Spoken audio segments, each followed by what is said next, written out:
जय श्री कृष्णा, राधे राधे, हर हर महादेव। आप सभी का बहुत बहुत स्वागत है आपके अपने चैनल भक्ति सागर में। आज हम श्रवण करेंगे चातुर्मास महात्म्य कथा अध्याय 87। भगवान श्री राम की कथा। अयोध्या नगरी में राजा दशरथ और रानी कौशल्या के यहाँ भगवान विष्णु के 7वें अवतार के रूप में श्री राम का जन्म हुआ। उनके 3 भाई लक्ष्मण, भरत और शत्रुघ्न थे। ऋषि विश्वामित्र उन्हें अपने साथ ले गए, जहां श्री राम और लक्ष्मण ने राक्षसों का संहार किया और मिथिला नगरी में आयोजित स्वयंवर में भगवान शिव का धनुष तोड़कर माता सीता को पत्नी के रूप में वरण किया। वनवास। राजा दशरथ ने श्री राम को राजगद्दी देने की तैयारी की, लेकिन कैकेयी के कारण राम को 14 वर्ष का वनवास मिला। श्री राम ने आज्ञा का पालन किया और माता सीता व भाई लक्ष्मण के साथ वन चले गए। सीता हरण। वनवास के दौरान राक्षसों का वध करते हुए वे पंचवटी पहुँचे।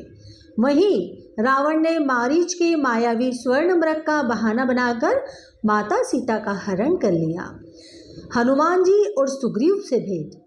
सीता की खोज में श्री राम की मित्रता सुग्रीव और हनुमान जी से हुई। हनुमान जी ने समुद्र लांघकर अशोक वाटिका में सीता माता का पता लगाया और लंका का दहन किया। सीता हरण और युद्ध की तैयारी। वनवास के दौरान जब राक्षस राज रावण माता सीता का हरण कर लंका ले गया, तब श्री राम ने वानर राज सुग्रीव और हनुमान जी के सहयोग से वानर भालुओं की सेना तैयार की और समुद्र द्वारा सेतु अर्थात राम सेतु बनवाकर लंका की ओर प्रस्थान किया। लंका पहुंचकर श्री राम ने रावण को धर्म पथ पर चलने और माता सीता को लौटाने की सलाह दी, परंतु रावण ने अहंकार से इनकार कर दिया। इसके बाद लंका में भयंकर युद्ध हुआ। इंद्रजीत, मेघनाद, कुंभकर्ण जैसे रावण के पराक्रमी पुत्र और भाई युद्ध में मारे गए। अंततः श्री राम और रावण आमने सामने हुए। रावण अत्यंत बलशाली और 10 सिर वाला था। उसके सिर कटते ही पुनः उत्पन्न हो जाते थे। तब श्री राम ने ऋषि अगस्त्य के संदेश द्वारा सूर्य को प्रणाम कर आदित्य हृदय स्तोत्र का स्मरण किया। फिर उन्होंने अपने अग्निबाण अर्थात ब्रह्मास्त्र से रावण के हृदय में प्रहार किया। रावण धराशायी हुआ और उसका अंत हो गया। धर्म की विजय। रावण के वध के साथ ही अधर्म और अहंकार का अंत हुआ तथा धर्म और मर्यादा की विजय हुई। माता सीता की मुक्ति हुई और समस्त देवताओं ने श्री राम की स्तुति की। दशहरे का महत्व।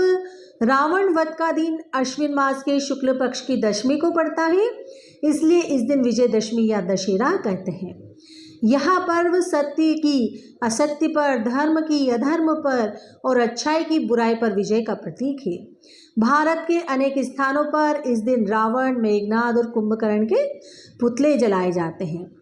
इसलिए दशहरा हमें यह संदेश देता है कि कितना भी बड़ा अहंकारी और अधर्मी क्यों ना हो, अंततः धर्म और सत्य की ही विजय होती है। अयोध्या वापसी। 14 वर्ष का वनवास पूरा होने के बाद श्री राम, माता सीता और लक्ष्मण अयोध्या लौटे। पूरे नगर में दीप जलाकर उनका स्वागत किया। तभी से दीपावली का पर्व मनाया जाता है। राम राज्य। अयोध्या में श्री राम का राज्य राम राज्य कहलाया, जो न्याय, धर्म, प्रेम और सुख शांति का प्रतीक है। भगवान श्री राम की कथा हमें धर्म पालन, सत्य, मर्यादा और आदर्श जीवन जीने की प्रेरणा देती है। दशहरा विजयदशमी के दिन अस्त्रों शस्त्रों की पूजा क्यों की जाती है, इसके पीछे धार्मिक और ऐतिहासिक दोनों कारण हैं। भगवान श्री राम का आदर्श। रावण वध में पहले श्री राम ने अपने धनुष बाण और शस्त्रों की पूजा की थी। उन्होंने आदित्य हृदय स्तोत्र का पाठ कर सूर्यदेव की उपासना की और शस्त्रों को प्रणाम किया, तभी वे रावण का वध कर सके।